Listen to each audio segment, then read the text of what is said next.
Test, test. Test, test. All right, welcome to ConvoCourses. Once a week and only once a week, I do live presentations slash podcasts where I talk about everything related to cybersecurity, really security compliance is what my main focus. And today, I don't really have an agenda. I want to tell you guys some stories about how stressful cybersecurity is. You know, this is something that a lot of the IT and cybersecurity people don't really talk about, and I want to talk about it. So somebody from TikTok said to me, they said, "Hi Bruce, I'm a cyber program manager analyst, and I was in a meeting with an ISO. They were telling me about like some of their stressful situations, and I could really relate to this. They said they're a cyber program management analyst, and I was in a meeting with an ISO, the system owner, who's a GS15, and the CCP analyst. The system owner was very upset when the ISO informed her that the system is going to expire soon, meaning they had a authorization to operate, and now it's about to expire. So that's not good. And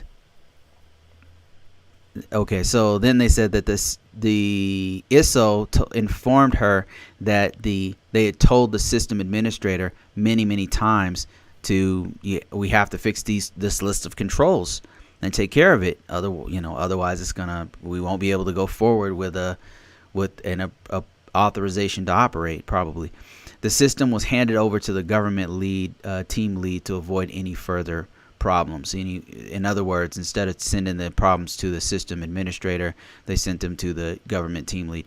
And yeah, this is how it gets stressful right here, because you're on a strict schedule, and when you miss those time frames, it means that the system that you're actually doing this compliance for might end up having to either shut down, or it really is a ding against, in the government, it's a ding against whoever's managing that system. So the system owner, probably the CIO, and some other people. And so that system owner is gonna hear it from their upper management saying, "Hey, this was supposed to be done. We had 2 years to do this. Why isn't this done yet?"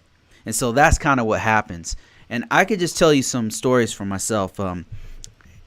Now, I've done straight up IT field technician work. I've done I was of course an information system security officer and cybersecurity consulting and different roles within cybersecurity. I was also a system admin for a SIEM system. So I've done different things. I was in the security operations center, and all of those have a certain level of stress. But for me, the reason why I'm able to deal with a lot of stress is because my jobs before that, my life before that, was way more difficult than what they can throw at me.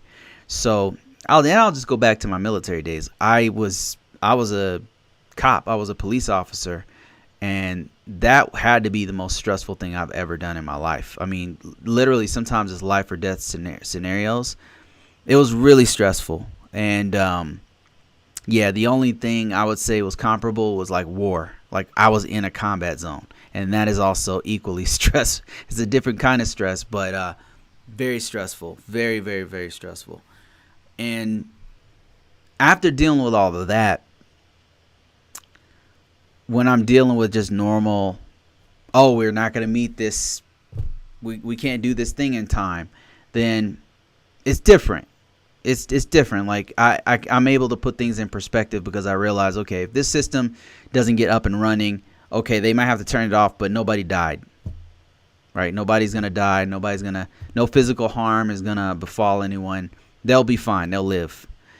That being said, we have to get it done, but it is what it is. Like, there's no need to go crazy about it. But telling you a specific story about, it's similar to the one I just read. So let me see. There was, Oh, okay. Here's one. So we had an information system, a government information system. The names will be changed to protect the innocent. And you have like a year to do this stuff. You have a year to get all the controls in place, a year to put all the implementation statements on a system security plan, a year to gather all the documents, all the evidence, a year to do all the stuff. But what happens is, it sounds like a long time, but what happens is sometimes part of the system, you're waiting for another organization to get their piece done before you can start. And that is where the real hang-ups happen, when you're waiting for another organization to do their part so you can do your part. Because you've got 3 months. It starts off, okay, I've got 4 months to do this thing. But you send it to another organization, they got to do their part. If they don't do that, you can't finish your part. So there's dependencies, what we call them. And how can I tell you this without giving up too much? So I was working for a federal agency, and we had an information system that was doing it wasn't like classified or anything. It was like mid-tier. It was like a supporting mission system. So it was like a moderate impact system. So if the system goes down, they will definitely feel it. And it has to be up within 24 hours for sure. But it's not like if this thing goes down, people are going to die. I've worked on those systems before, and that's really stressful for those systems to go down. But anyway, so this moderate impact system, we had like 8 months to a year to get this thing up and to the next authorization to operate. And it comes to like we're a month out, and all the meetings start. We have meetings with the deputy CIO, and all these different people start asking, hey, where is this thing at? And it's not done yet. And the reason why it's not done is because we're waiting for the system had to be upgraded. Once it was updated, it had to have the controls in place. And then once the controls are in place, they had to run like a scan, make sure it works, and then run a scan on those assets that are out. And now we're a month out from having this thing done, and we're not even close to having it finished. So they're like, hey, we need you to do a self-assessment overnight. Like, we need it done. Well, they contact me like, hey, Bruce, like, could you have this done? We need a self-assessment. I'm like, sure, I'll do a self-assessment on what's out there because it was just finished. I said, sure. And turns out they want it done that night. I'm like, there's 300 controls. You want me to do it by tomorrow? Yes, we want you to have this done by tomorrow because we got to turn this in and give this to these assessors who are going to come in. I'm like, oh my God. So stuff like that. And they're like, we have to have this done. And that's just a pain. That's just not fun at all to deal with that kind of stuff. And that's what happened. And that's happened to me more than once, by the way. That kind of thing has happened to me more than once. And I really don't like that. And that is stressful. It normally, the stress really comes because there's so much bureaucracy and so many hoops you have to jump through. And you can't finish your part until this other organization is done. And then that organization, they can't do their part until another organization has their part done, and so on and so forth. And what happens is you end up busting your time. So you thought you can get it done in 8 months. It turns out you're going to have to get it done in 14 months because all of these delays are happening. And that happens a lot, and people get really stressed out because the system, its authority to operate is very important from time to time. I'll give you another one.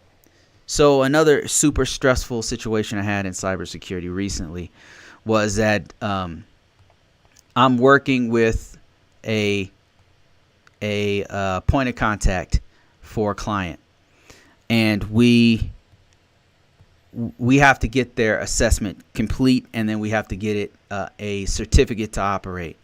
And once again, like, the reason why it's taken so long, and I didn't meet the time frame.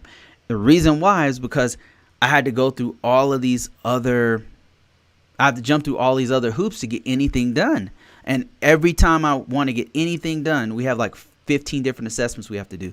Anytime I want to get anything done, I've got to jump through these 15 hoops. And it depends on several other people, several other organizations to get stuff done. And we bust our time, and then we're on a call with the CIO, and they're calling me out. I'm like, what can I say? Like I can't do my piece until these other parts of our organization are done. So what can I really say? I remained calm and got the stuff. We got it done eventually, of course, but that's where the stress comes in when you are late on certain things. And then sometimes it's a failure of communication. That's a big one too. There's these huge failures of communication between you and the stakeholders, and that is like that is a nightmare to deal with. So those are some of the cybersecurity stressful points. Like, yeah, it pays really well. Yeah, you're always going to have a job. It's some of the technology is really fun to do. That's all true. It's such a hot market, and it's when people know, well, you do cybersecurity, they're interested because there's always something in the news happening. But the problem is, it's very stressful, and there hasn't been many jobs I've been in that haven't had some kind of stress with dealing with cybersecurity. Now, dealing with pure security operations center, totally different, because we're sitting there monitoring the screen, looking at data going across, looking at logs and stuff. It looks like the Matrix. It's like code flowing through, and you're doing like creating code to capture some of the logging behavior.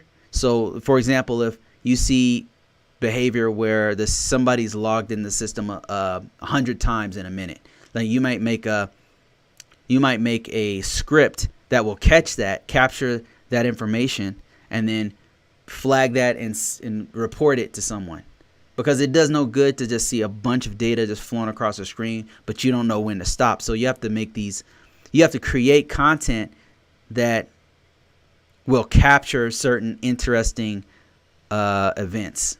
Like if you can see that somebody has attempted to get into the firewall, and it logs it to you that this outside organization is trying to get into the firewall, and it looks like they were trying to use UDP on port, 23 or something like that, telnet, and they're they're sniffing, like somehow you figure out, they're trying to sniff the packets that are going out on a certain port or something like that.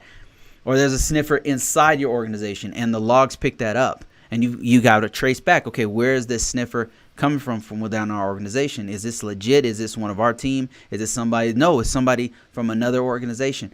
It's just not as stressful. You're sitting there, you're watching the screen. It's boring. It got super boring sometimes, because security incidents aren't always happening, especially when you have a lot of different security defense in depth. You got IDSs, IPSs, you got host-based firewalls, you got a firewall. You've got a forensics team. You've got all these different teams that are working on stuff together, and it just wasn't as stressful in a SOC. As a cybersecurity analyst was a lot less stressful, in my opinion. And I wasn't on the incident response team. I think if you're on an incident response team, it's different. And then another job I did was I was an ArcSite engineer. ArcSite is kind of like Splunk. And what we did was I install it. And that was probably one of the easiest jobs I ever did, because how often do you have to install it? But the thing is, we're there for maintenance. So every now and then the system will go down, and we have to get in there and figure out how to fix whatever is happening. And so that was kind of stressful, because they're on the clock. They're like, hey, we need this thing up like ASAP.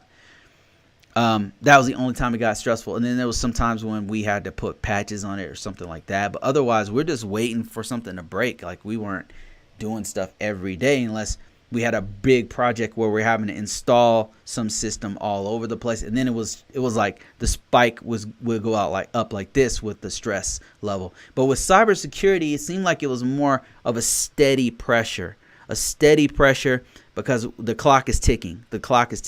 Now, in between that time, when you got that 4 or 5 month stretch, it seems very chill, like more chill than a security operating system center, more chill than a cybersecurity analyst, more chill than, like, it's super chill. But the thing is, in those time frames, you can't really chill. You gotta be working. So I've found that the best thing to do is just to go hard all the time, and that way you're always ahead with security compliance. You're always ahead with documents. You're preventative. You're not putting out fires. If you do it like that, then it's a lot less stressful. It really depends on how you manage it.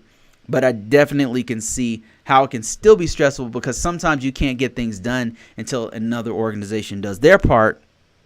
You're waiting for them to, say, install a patch or something so you can do your part of security impact analysis or something. You cannot do your piece until they actually install the system or put patches in or whatever they got to do. And so that's kind of one of the things that I've seen with stress, and it's just dealing with other people, dealing with other organizations, and then busting your time because you didn't, it's something, things happen the way you couldn't plan out for that. So if you guys didn't know, I run this site right here.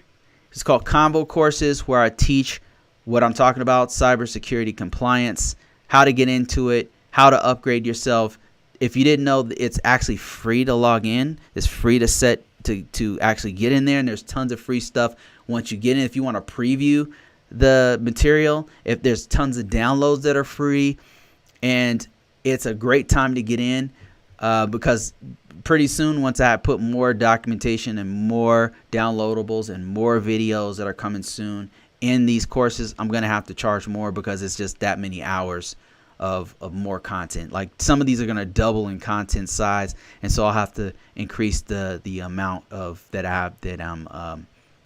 I'm having people buy. Now, keep yourself on the lookout for different discounts. If you happen to sign up, that's another great thing, because I'm going to send out free stuff every now and then, like right now, for a limited amount of time. If you go to Amazon.com, or if you go to the site, you can buy this book right here for 99 cents for a limited amount of time, and then after that, that's it. I'm going to have to put the regular price up there. I'm working on another book right now.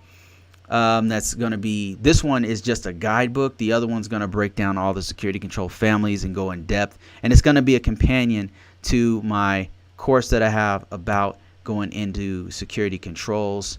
Let me just show you that one real quick. Let's go to the security control families. Let's see here. Yeah, I got plenty of free stuff here. Stuff that's under $100, but the security control families, I think I just passed it. Here it is right here. Security controls and documentation. So this is going to get expanded, and I'm working on a book that's going to be a companion to this right here.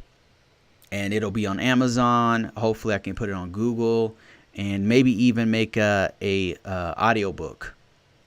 Working on all that stuff. And that's kind of what I've been doing in the background.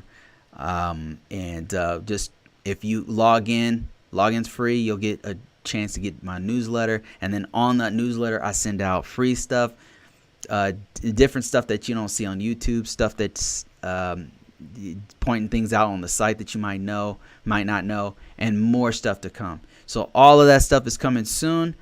And I think that's it for this one today, guys. I'm going to put out more stuff here real soon, so just keep an eye out on that on YouTube. I'm on Facebook. I'm on